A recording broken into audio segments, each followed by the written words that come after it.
ತುಂಬಾನೇ ರಶ್ ಇತ್ತು ಇವತ್ತು. ಶನಿವಾರ ಇರೋದ್ರಿಂದ ತುಂಬಾನೇ ಸುಸ್ತಾಯ್ತು. ಸ್ವಲ್ಪ ಹೊತ್ತು ನಿಂತ್ಕೊಂಡಿದ್ವಿ. 1.5 ತಾಸು ಆಯ್ತು ನಾವು ಇಲ್ಲಿ ಮೇಲ್ಗಡೆ ಬಂದು. ಟೈಮ್ ಸಿಕ್ಕರೆ ಹಂಪಿಗೆ ನೋಡ್ಕೊಂಡು ನಿಮ್ಗೆಲ್ಲ ಹಂಪಿನೂ ತೋರಿಸ್ತೀನಿ.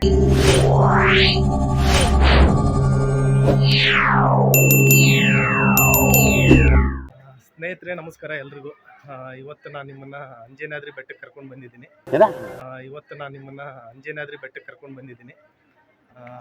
ಇವತ್ತು ಶನಿವಾರ ಇರೋದ್ರಿಂದ ನಾನು ನಮ್ಮ ಅಳಿಯ ಇವತ್ತು ಅಂಜನಾದ್ರಿ ಬೆಟ್ಟಕ್ಕೆ ಬಂದ್ವಿ. ತುಂಬಾ ರಶ್ ಇತ್ತು ಇವತ್ತು. ಶನಿವಾರ ಇರೋದ್ರಿಂದ ಈ ಒಂದು ಬೆಟ್ಟಕ್ಕೆ ತುಂಬ ಜನ ಭಕ್ತಾದಿಗಳು ಬಂದಿದ್ದಾರೆ. ಒಂದು ನಿಮಿಷ ತೋರಿಸ್ತೀನಿ ನಿಮಗೆ. ಸಿಕ್ಕಾಪಟ್ಟೆ ಜನ ಬಂದಿದ್ದಾರೆ ಇವತ್ತು.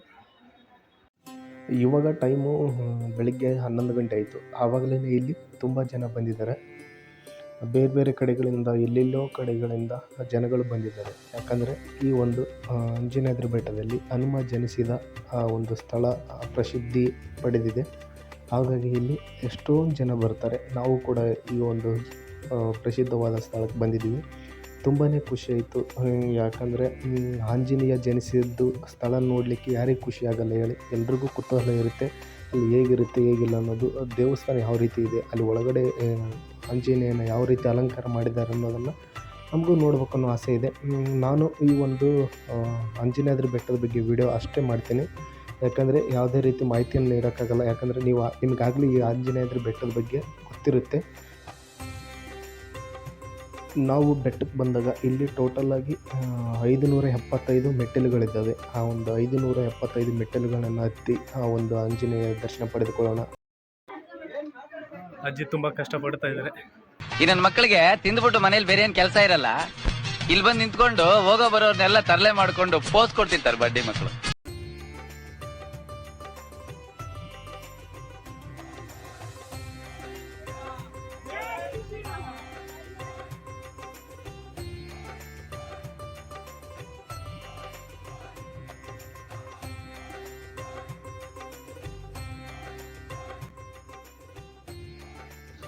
ಈ ಒಂದು ಅಂಜನಾದ್ರಿ ಪಕ್ಕದಲ್ಲಿಯೇ ವಿಜಯನಗರ ಸಾಮ್ರಾಜ್ಯ ಅಂದರೆ ಹಂಪಿ ಇದೆ. ಈ ಒಂದು ಮೆಟ್ಟಿಲುಗಳನ್ನು ಹತ್ತುವಾಗಲೇ ನಮಗೆ ಅದು ಕಾಣಿಸುತ್ತೆ. ನಾನು ಬೇಕಾದರೆ ಆ ಒಂದು ವಿಡಿಯೋನು ತೋರಿಸ್ತೀನಿ ನಿಮಗೆ ಮಾಡಿ. ಸ್ನೇಹಿತರೆ, ಇವಾಗ ನಾವು ಈ ಬೆಟ್ಟವನ್ನು ಅರ್ಧದಷ್ಟು ಹತ್ತಿದ್ದೀವಿ. ಇನ್ನೊಂದು ಸ್ವಲ್ಪ ಅದು ಹತ್ರ ಇದೆ. ಇನ್ನೊಂದು ಸ್ವಲ್ಪ ಒಂದು ಅಂದಾಜು ಒಂದು 300 ಮೆಟ್ಲು ಇರಬೇಕು.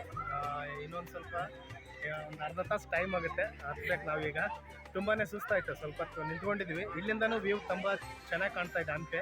ನಿಮಗೂ ತೋರಿಸ್ತೀನಿ ನೋಡಿ. ಇವಾಗ ನೀವೇನು ನೋಡ್ತಾ ಇದ್ದೀರಲ್ಲ, ಇದೇ ತುಂಗಭದ್ರಾ ನದಿ. ಇದು ಇಲ್ಲೇ ಇರೋದೇ ವಿಜಯನಗರ ಸಾಮ್ರಾಜ್ಯ ಅಂದರೆ ಹಂಪಿ. ನಿಮಗೆ ಜೂಮ್ ಮಾಡಿ ತೋರಿಸ್ತೀನಿ. ದೇವಾಲಯಗಳು ಕಾಣಿಸುತ್ತೆ. ಸ್ವಲ್ಪ ನಮ್ಮದು ಕ್ಯಾಮ್ರಾ ಅಷ್ಟೊಂದು ಕ್ಲಿಯರ್ ಇಲ್ಲ, ನಿಮಗೆ ಕಾಣಿಸುತ್ತಾ ಇಲ್ವೋ ಗೊತ್ತಿಲ್ಲ. ಇದೆ ಇಲ್ಲೇನು ಕಾಣಿಸ್ತಾ ಇದೆಯಲ್ಲ, ಇದೆಲ್ಲ ಹಂಪೆ, ವಿಜಯನಗರ ಸಾಮ್ರಾಜ್ಯ ಇದು. ಇಲ್ಲಿ ಆಂಜನೇಯರ ಬೆಟ್ಟ ಹತ್ತಬೇಕಾದ್ರೆ ನಮಗೆ ಅದೆಲ್ಲ ಕಾಣಿಸುತ್ತೆ. ಮೇಲ್ಗಡೆ ಹೋದ್ಮೇಲೆ ಕಲ್ಲಿನ ರಥ ಕಾಣಿಸುತ್ತೆ.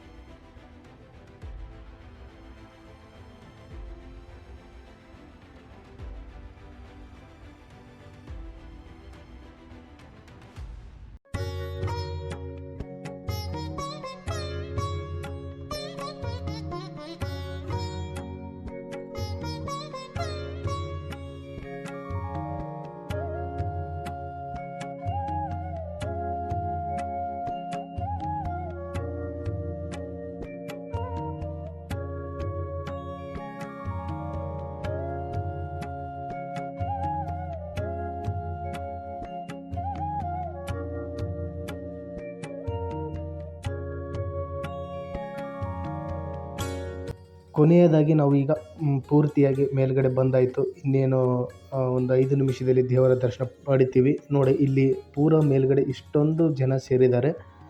ಇಲ್ಲಿ ಲೈನ್ ಮುಖಾಂತರ ಹೋಗಿ ದೇವರವನ್ನು ದರ್ಶನ ಪಡೀಬೇಕಾಗುತ್ತೆ.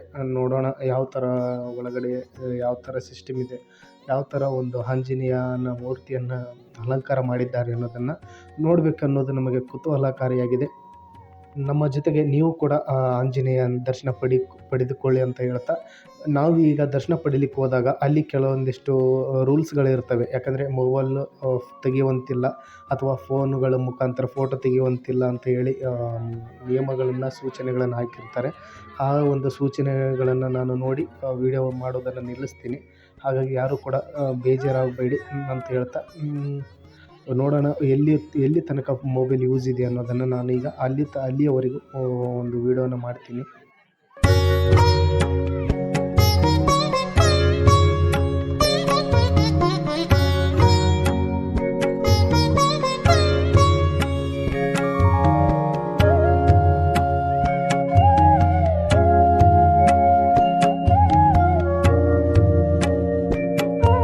ಕೊನೆಗೂ ನಾವು ಶ್ರೀ ಆಂಜನೇಯನ ದರ್ಶನ ಪಡೆದುಕೊಂಡ್ವಿ. ಇವಾಗ ನಾವು ಇಲ್ಲಿ ಎಲ್ಲ ಮೇಲುಗಡೆಯಿಂದ ವ್ಯೂ ನೋಡ್ತೀವಿ, ಸುತ್ತ ವಿಜಯನಗರ ಸಾಮ್ರಾಜ್ಯವನ್ನು ನೋಡ್ತೀವಿ.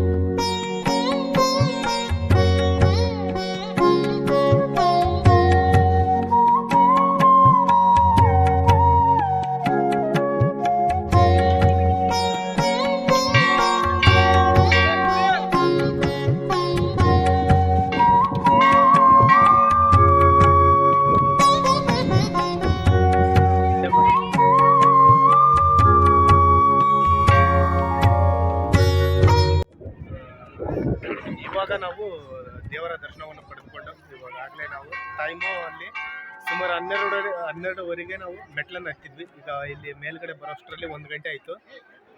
ಸುಮಾರು 1.5 ತಾಸು ಆಗ್ಬೋದು. ಯಾಕಂದರೆ ನಾರ್ಮಲ್ ಡೇ ಇದ್ದಾಗ ಬಂದರೆ ನೀವು ಕಾಮನ್ ಆಗಿ ಒಂದು ಅರ್ಧ ತಾಸಲ್ಲಿ ಮೇಲೆ ಬರ್ತೀರಿ. ಶನಿವಾರ ಅಂತ ಬಂದಮೇಲೆ ಇಲ್ಲಿ ತುಂಬ ರಶ್ ಇರುತ್ತೆ. ಹಾಗಾಗಿ ಒಂದು 2 ಅವರ್ ಆಗ್ಬೋದು, 3 ಅವರ್ ಆಗ್ಬೋದು. ನಮಗೆ ಇವತ್ತು ಎಷ್ಟು 1.5 ತಾಸು ಆಯಿತು ನಾವು ಇಲ್ಲಿ ಮೇಲ್ಗಡೆ ಬಂದು. ಇವಾಗಲೇ ನಾವು ದೇವರ ದರ್ಶನ ಪಡೆದುಕೊಂಡ್ವಿ. ಇವಾಗ ಕೆಳಗೆ ಹೋಗಬೇಕು. ಕೆಳಗೆ ಹೋಗಿ ಈಗ ನೆಕ್ಸ್ಟ್ ಹಂಪಿಗೆ ಹೋಗ್ಬೇಕನ್ನೋದು ನಮಗೆ ಐಡಿಯಾ ಇದೆ. ಅಲ್ಲಿ ಹೋಗೋದು ಟೈಮ್ ಸಿಕ್ಕರೆ ಹೋಗ್ತೀವಿ. ತುಂಬಾ ಮೋಡ ಆಗಿದೆ, ಮಳೆ ಬರುವ ಆಗಿದೆ.